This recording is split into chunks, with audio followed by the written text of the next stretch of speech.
N'en déplaise à certaines, moi je trouve que c'est formidable d'être une femme.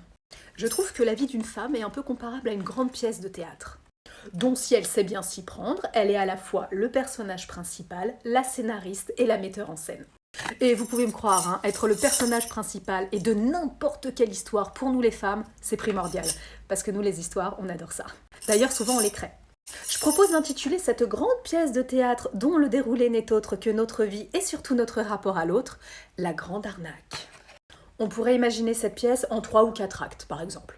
Bon, normalement, le premier acte, il est là pour planter le décor, présenter un petit peu les personnages, et je me dis que est-ce que c'est vraiment nécessaire, encore une fois, de présenter la femme du 21e siècle et son féminisme, et surtout, est-ce qu'il est vraiment nécessaire dans ma vie que je me fasse encore plus d'ennemis que je n'en ai aujourd'hui? Je crois que la réponse est oui.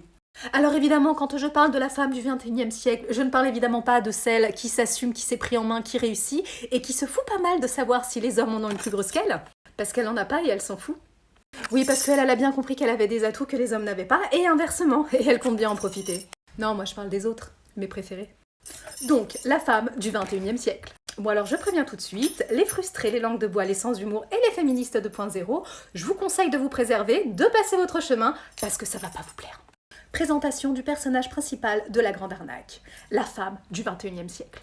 Espèce vivante de type humanoïde, majoritairement frustrée par la réussite du sexe opposé. Aussi indépendante affectivement qu'un labrador, sans cesse à la recherche de l'estime de soi, mais dans le regard des autres, qui se veut belle et sexy au naturel derrière un filtre Snap, qui veut porter la culotte à la maison, mais surtout la montrer sur les réseaux, qui revendique le droit de se balader le cul à l'air et les tétons pointés droit devant, et qui dans le même temps s'offusque de déclencher une levée de pénis chez les hommes à leur passage.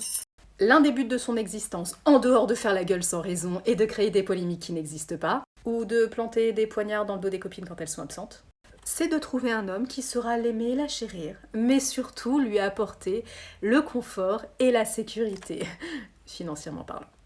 Ah oui, et lui faire plein de bébés aussi, parce que c'est important la reproduction. Il faut une lignée de mini frustrés comme ça. Ce serait quand même dommage que l'espèce disparaisse.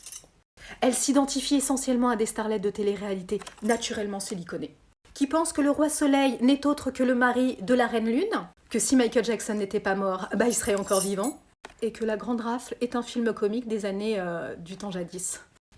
Bon, y a beaucoup de choses à dire sur la femme du 21e siècle, et 3 minutes, c'est court. Donc le mieux, et comme il y a une suite, c'est quand même de s'arrêter là, hein, sur le descriptif, et de passer tout de suite à l'acte 1, scène 1 de La Grande Arnaque. Mais comme c'est moi que ça m'amuse et que je m'en fous, je vais faire une partie 2.